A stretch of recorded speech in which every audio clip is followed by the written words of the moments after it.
नीतीश कुमार रहेंगे कि नहीं रहेंगे 2025 तक, ये बड़ा सवाल है। और ये सवाल कहीं ना कहीं संजय टाइगर के उस बात को तस्दीक भी करता है, धैर्य करता है कि कभी भी आप किसी से संबंध जोड़ने के लिए कई लोगों को साथ बैठा सकते हैं, लेकिन संबंध तोड़ने के लिए किसी की जरूरत नहीं। आरसीपी सिंह के बारे में आप कोई जवाब नहीं देना चाहते हैं, अपने मंत्रिमंडल के बारे में आप कोई जवाब नहीं देना चाहते हैं, बिहार में क्या हो रहा है उसका जवाब देना नहीं चाहते हैं। आप खुद कह रहे हैं कि मैं सांसद हूं। जिस कानून की चर्चा प्रधानमंत्री ने भी की कि पंचायती राज के लिए यहाँ कानून बने हैं, तो क्या नीतीश कुमार को ये याद नहीं था कि बिहार का विशेष दर्जा भी एक कानून है? नमस्कार, भारत लाइव देख रहे हैं आप, और ये रातों रात है जहां हम अक्सर बिहार के उन सियासी घटनाओं पर चर्चा करते हैं जो पिछले दिनों घटी होती है। हालांकि पिछले दिनों कई सियासी घटनाक्रम हुए, लेकिन उन सभी घटनाक्रम पर थोड़ी थोड़ी जानकारी देकर मुख्य खबर की ओर बढ़ेंगे और बाबा से उस पर विस्तार से चर्चा करेंगे। पिछले दिनों महागठबंधन की एक बड़ी बैठक बुलाई गई थी, जिसमें राष्ट्रपति के उम्मीदवार महागठबंधन की तरफ से यशवंत सिन्हा पधारे। नीतीश को लेकर भी उन्होंने खरी खोटी सुनाई और कहा कि बिहार के हैं और नीतीश कुमार बिहार के लोगों को, बिहारियत को सपोर्ट नहीं कर रहे हैं। उन्होंने फोन तक नहीं उठाया है। उधर तेजस्वी यादव ने सभी विपक्षी दलों को एकजुट करने का प्रयास करना शुरू कर दिया है। ये क्यों हुआ है, इसके पीछे की जो कहानी है वो नीतीश कुमार से जुड़ी हुई है। इसलिए कि प्रधानमंत्री जब बिहार आए थे, उस दरमियान नीतीश कुमार और जदयू के रिश्ते काफी तल्ख थे और उस रिश्ते को सुधारा गया। तब तेजस्वी यादव को यह लगने लगा कि अब उधर काम बनने वाला नहीं है। नीतीश कुमार ने अब फिर से एक बार भारतीय जनता पार्टी की तरफ यू टर्न ले लिया है और भाजपा खेमे में नीतीश चले गए हैं। बाबा, राष्ट्रपति उम्मीदवार यशवंत सिन्हा बिहार आए थे, नीतीश कुमार को लेकर भी कई सारे सवाल उन्होंने खड़े किए। एक दो सवाल तो उससे जुड़ा हुआ भी रहेगा, उसके बाद हम लोग चलेंगे नीतीश ने कैसे यू टर्न मारा। पहला सवाल कि बिहारी होने के नाते यशवंत सिन्हा को समर्थन किया जाना चाहिए एज ए राजनीतिक पार्टी नीतीश कुमार को, या नीतीश कुमार ने गठबंधन धर्म का पालन किया, वो सही है? देखिए सनी, आपने जो ऐसा सवाल खड़ा कर दिया है, जिस सवाल का जवाब हाँ और ना दोनों में हो सकता है जी। सबसे पहली बात कि राष्ट्रपति का पद होता क्या है, तो इस देश का सबसे गरिमामयी पद जो होता है वो राष्ट्रपति का होता है। किसी के जाति और धर्म के आधार पर उस पद का अगर सिलेक्शन हो और लोग भेड़ की तरह उसके पीछे पीछे चलना शुरू कर दें, तो ये हमारे संविधान के किसी भी खंड में वर्णित नहीं है जी। इस देश में एक ऐसा व्यक्ति संविधान के सबसे शीर्ष पद पर बैठा हो जो सदन को, संसद को गलत फैसले लेने से रोके जी। और ये परंपरा कांग्रेस ने ही खत्म कर दी थी। कांग्रेस जिसे चाहती थी उसे बैठा देती थी, क्योंकि उस समय पावर में कांग्रेस थी और अब भारतीय जनता पार्टी है। ऐसी स्थिति में सीधी सी बात है कि नीतीश कुमार चाह करके भी सपोर्ट नहीं कर सकते हैं। अगर सपोर्ट वो यशवंत सिन्हा को करेंगे तो आप सीधी तरह से समझ लीजिए कि वो सरकार से हाथ धो बैठेंगे और ये वो चाहेंगे नहीं। यही कारण है कि आपने जो यू टर्न वाली बात कही, ये कोई पहली बार नहीं हुई है। लगातार इसके आंकड़े आप देखते रहे होंगे और जब जब नीतीश कुमार को ये लगा है कि सत्ता पर रहते हुए उनका सम्मान नहीं हो रहा है, तो उन्होंने कोई ना कोई ऐसा फैसला लिया है। ये सोचा जा रहा था कि इस बार भी नीतीश कुमार ऐसा फैसला लेंगे जिससे भारतीय जनता पार्टी लगातार उन पर आरोप लगा रही है जी। अभी जो हम खबर कर रहे हैं उसके ठीक 12 घंटा पहले नीतीश कुमार पर आरोप लगा है जी कि वो अपने अधिकारियों को लगाम नहीं लगा रहे हैं। अब बताइए कि एक संवैधानिक पद पर बैठा हुआ व्यक्ति पर कितना लगाम आप लगा सकते हैं? आईएएस आईपीएस अधिकारी हैं, विभिन्न विभागों के जो सुप्रीम बॉस होते हैं वो आईएएस आईपीएस में से चुने जाते हैं। उनको आप काम देते हैं और वो आपके विभाग को पूरी तरह से चलाने का जिम्मा लेते हैं और पूरा उसका स्ट्रक्चर तैयार करते हैं।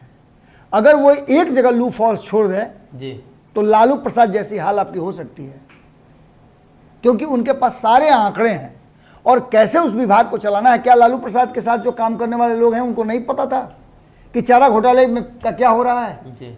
हर जगह लालू प्रसाद से सिग्नेचर करा लेने और प्रधानमंत्री, मुख्यमंत्री या मंत्री हस्ताक्षर करता है, न कि वो पूरी फाइल को देखता है। एक भरोसा और विश्वास का संबंध बनता है।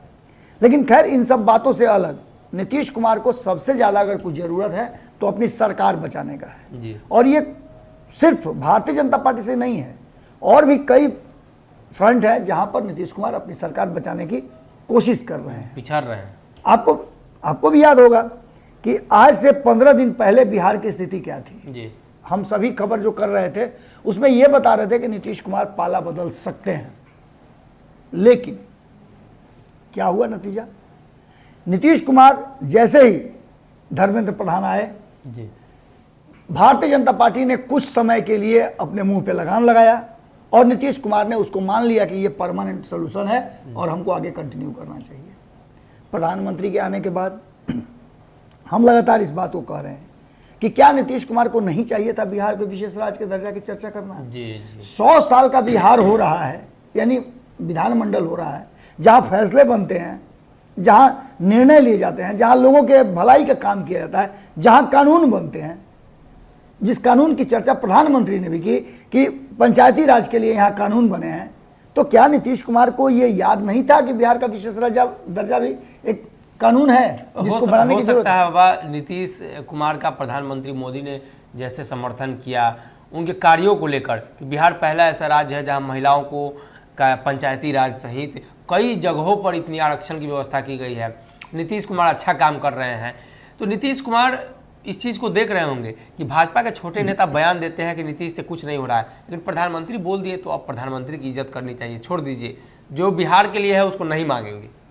सनी, आप बिल्कुल सही कह रहे हैं कि प्रधानमंत्री के सामने मुख्यमंत्री का पद छोटा है, वो प्रधानमंत्री की बातों से सहमत हो सकते हैं, लेकिन जब नीतीश कुमार सहमत हो गए और बार बार लोग ये कह रहे हैं कि Nitish Kumar is JDU, JDU is Nitish Kumar, NDA is Nitish Kumar is NDA, तो ऐसी स्थिति में बाकी के लोगों से ये डिमांड क्यों रखवाते हैं?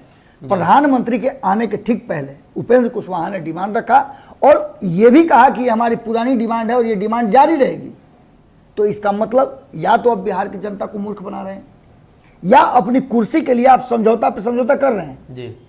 सनी, कल ही हमारी बातचीत हो रही थी, भारतीय जनता पार्टी के प्रवक्ता हैं संजय टाइगर, बहुत सारे मुद्दों पर उन्होंने बात की और बड़ी बेबाकी से अपनी बात रखते हैं, बिना लाव लपेट के। उन्होंने 2-3 बातें बहुत महत्वपूर्ण कही। उन्होंने कहा कि भारतीय जनता पार्टी जब इतनी खराब है, आरएसएस इतना खराब है, तो फिर उसके साथ आप रहते क्यों हैं? पहली बात जी। आपको पता है कि साइनाइड लेने से हम मर जाएंगे, तो फिर साइनाइड लेते क्यों हैं? अगर ले करके भी आप जिंदा हैं तो इसका मतलब है कि वो जहर नहीं है। उन्होंने नाम जुड़वाया, देश के कोई भी ऐसी राजनीतिक दल नहीं है जो उनके साथ कांग्रेस को छोड़ करके नहीं गई हो। उन्होंने नाम जुड़वाया, लालू प्रसाद जब पहली बार मुख्यमंत्री बने थे तो उसमें भारतीय जनता पार्टी का सहयोग मिला था जी। उन्होंने नाम जुड़वाया कि जब केंद्र में बीपी सिंह की सरकार बनी थी तो उस समय वाम दलों ने उनका साथ दिया था जी। और एक ही फ्रंट में वो लोग थे। ये सारी बातें इस तरफ इशारा कर रही हैं कि कहीं ना कहीं जो बात कह रहे हैं संजय टाइगर, उस बात में दम है। उन्होंने तो यहां तक कहा कि साथ आने के लिए लोग फैसला करते हैं, बहुत लोग सामूहिक रूप से बैठ करके फैसला करते हैं। पूछा जाता है कि हम आपके साथ आ सकते हैं, आप मेरे साथ आ जाइए, लेकिन साथ छोड़ने के लिए जो उन्होंने जो बात कही बड़ी महत्वपूर्ण है कि साथ छोड़ने के लिए किसी को फैसले लेने की जरूरत नहीं है जी। वो सिर्फ एक व्यक्ति कह देता है कि हम साथ छोड़ रहे हैं, साथ छूट गया। ये तलाक जैसा है। और ऐसी स्थिति में नीतीश कुमार के लिए सुगम रास्ता कौन होगा? हम कल से लगातार चर्चा कर रहे हैं जी जी। जब से प्रधानमंत्री गए हैं तब से सनी हम लगातार इस बात की चर्चा कर रहे हैं कि सुविधा भोगी राजनीति करते हैं नीतीश कुमार। नीतीश कुमार के लोगों को यह बात बुरी लग सकती है, लेकिन वास्तविकता यह है कि नीतीश कुमार अपनी सुविधा परक राजनीति को करते हैं। 7 निश्चय योजना की बात हमने प्रशांत किशोर की बात सुनी। प्रशांत किशोर ने स्पष्ट तरीके से कहा, जब लोग उनसे 7 निश्चय योजना की बात करने लगे, पत्रकारों ने उनसे सवाल पूछा कि भैया 7 निश्चय योजना पार्ट 2 आप ही का दिया हुआ था ना, ये कार्यक्रम तो आपने ही बनाया था और आप इस तरह का कार्यक्रम अलग अलग राज्यों में बनाते हैं। आपने प्रधानमंत्री नरेंद्र मोदी को भी 2 करोड़ लोगों को रोजगार देने की बात कही थी, लेकिन आप तो ऐसे व्यक्ति निकले कि आप वादा करवा देते हैं, उसके बाद वहां से भाग चलते हैं आप जी। तो बोले देखिए मेरा काम है उनको रास्ता दिखाना, करना और नहीं करना उनको है, क्योंकि मैं किसी पद पे नहीं हूं। इसके लिए हमारे हाथ में पावर चाहिए और पावर लेकर के हम ये सारी चीजें जो आपसे वादा कर रहे हैं वो पूरा कर सकते हैं। यानी कि आप समझ लीजिए कि 2-3 ऐसे फ्रंट हैं जहां कहीं ना कहीं नीतीश कुमार घिरे हुए हैं जी। और उनके लिए कल भी हमने ये बात बताई थी, आपको याद भी होगा और भारत लाइव के दर्शकों को भी याद होगा। संपादक नमन मिश्रा जी से हमारी बातचीत हो रही थी जी। उन्होंने भी ये बात कहा कि नीतीश कुमार जी, चूंकि नीतीश कुमार के आइडियोलॉजी को लेकर के, नीतीश कुमार के कार्यशैली को लेकर के वो बहुत ज़्यादा रिसर्च करते रहते हैं। उसी रिसर्च में से उन्होंने निकाल करके दिया कि नीतीश कुमार के लायक अभी माहौल नहीं बना है। लेकिन ये कहना, भारतीय जनता पार्टी कह रही है कि 2025 तक नीतीश कुमार के साथ हम रहेंगे और नीतीश कुमार ही हमारे मुख्यमंत्री रहेंगे, हाँ। लेकिन नीतीश कुमार रहेंगे कि नहीं रहेंगे 2025 तक, ये बड़ा सवाल है। और ये सवाल कहीं ना कहीं संजय टाइगर के उस बात को तस्दीक भी करता है, भैरी करता है कि कभी भी आप किसी से संबंध जोड़ने के लिए कई लोगों को साथ बैठा सकते हैं, लेकिन संबंध तोड़ने के लिए किसी की जरूरत नहीं है। शादी ब्याह में आप देखो ये अगुआ आता है, अगुआ का काम क्या है? दोनों पक्षों को मिला करके बातचीत करना, समझाना और फिर शादी का जो रस्म होता है उसको पूरा करना। जो भी माने बातें होती हैं एक दूसरे के सम्मान की, वो सारी बातें कर लेता है। लेकिन अंतिम फैसला क्या होता है? अगर शादी नहीं चलनी होती है तो अगुआ की जरूरत नहीं है, दोनों पक्ष, वर वधू पक्ष कह देते हैं कि नहीं चलेगा, नहीं चलता है। ऐसी स्थिति में नीतीश कुमार के लिए जो मुफीद समय है वो है कि नीतीश कुमार अभी भारतीय जनता पार्टी के साथ रहें। आपने देखा होगा कि कल ललन सिंह का एक आपने खबर चलाया था। ललन सिंह से पत्रकारों ने जब पूछा तो भाई आप पार्टी के राष्ट्रीय अध्यक्ष हैं, आपको सारे विषय की जानकारी होनी चाहिए, आप झुंझला करके किसी बात को नहीं बोल सकते हैं। मीडिया के सामने आप ये नहीं कर सकते हैं कि ये सवाल उनसे जाके पूछिए। इसके भी कहने का एक तरीका होता है। आरसीपी सिंह के बारे में आप कोई जवाब नहीं देना चाहते हैं, अपने मंत्रिमंडल के बारे में आप कोई जवाब नहीं देना चाहते हैं, बिहार में क्या हो रहा है उसका जवाब देना नहीं चाहते हैं।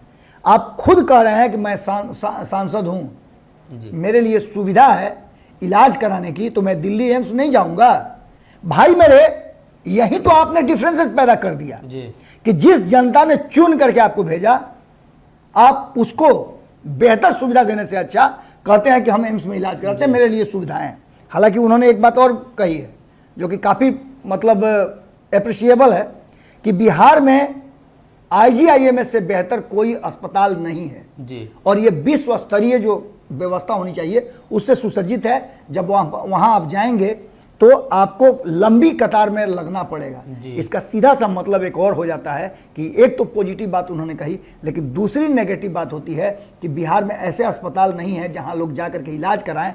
आपको बता देते हैं, अभी प्राइवेट अस्पताल में जाइए ना, आपको किसी भी अस्पताल में ऐसा नहीं है कि कहेगा कि सीट फुल है, कोई लाइन लगाने की जरूरत नहीं, खाली रहता है।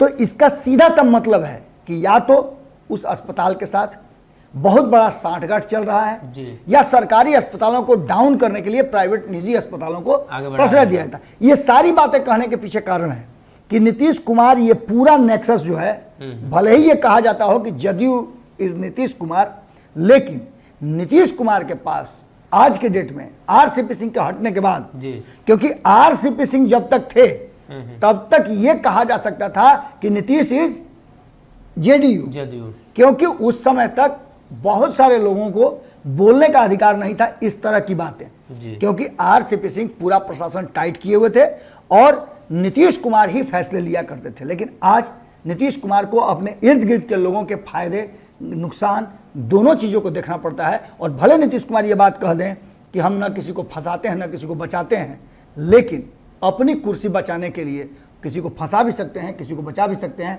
तेजस्वी यादव उसके सबसे बड़े उदाहरण है, उसका जीतन राम मांझी उसके सबसे बड़े उदाहरण है, मुकेश सहनी उसके सबसे बड़े उदाहरण है और कांग्रेस उसका सबसे बढ़िया उदाहरण है, जिसके साथ भी जब जरूरत पड़ता है तो आ जाते हैं और चले भी जाते हैं। और भारतीय जनता पार्टी भी अगर यही बात कहती है तो इसमें गलत क्या है?